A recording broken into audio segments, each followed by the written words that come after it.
just wanted to address something really quickly. I've been talking with Earl and Eric. Been talking with Earl about his business. I've been talking with Eric about potentially being business partners, and I just realized that you you guys, many of you, are in the position. Grant is a good example of this. Earl is a good example of this. Cody and Eric is a good example of this. Even Chris Benson is a good example of this. Keyshawn, all you guys. Many of you are in the position that I was in 2 years ago in 2015. And that position is simply this. You have this feeling inside your heart or inside your chest that says, it's a very nervous feeling. You're unsure whether or not you're going to make it in the business that you're in, okay? When a child is born, okay, when a boy or a girl is born, that boy or girl has one question in their heart, and that question is, can I do it? Am I competent enough? As children, we try to please our parents and try to make our parents proud of us.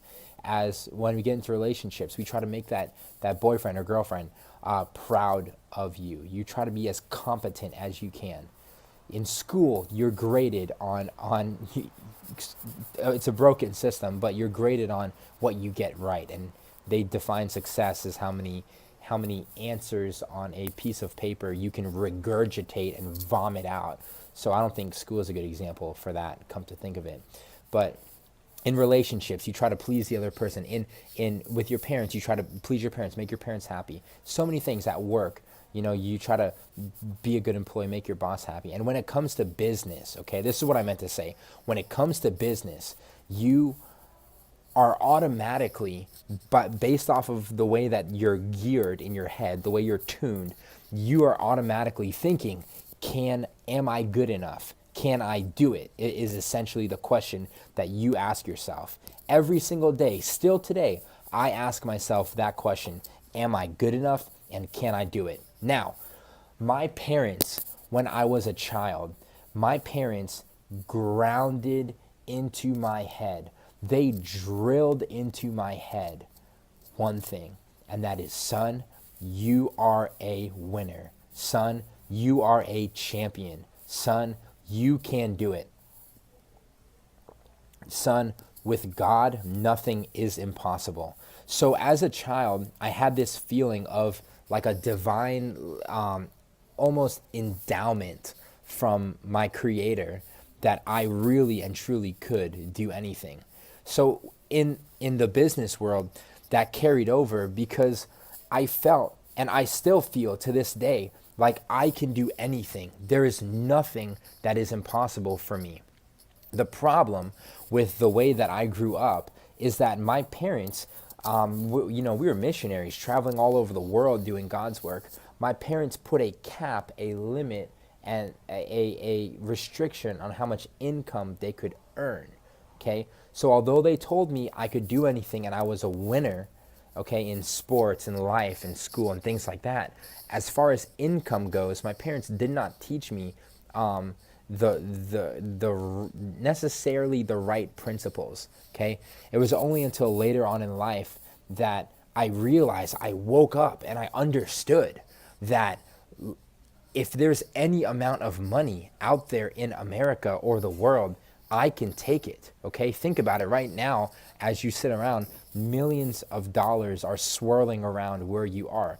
Money is being exchanged. Okay, people are always going to need products, goods, and services. So there is essentially listen to this, there is an unlimited amount of money that you can earn. Let that sink in.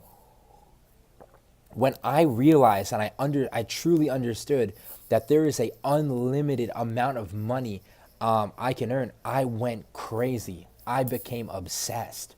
I was so obsessed, I lived out of my car. I had a 24-hour gym membership where I'd go shower and shave, and my clothes, I'd dry clean them so I'd look good, and just drive and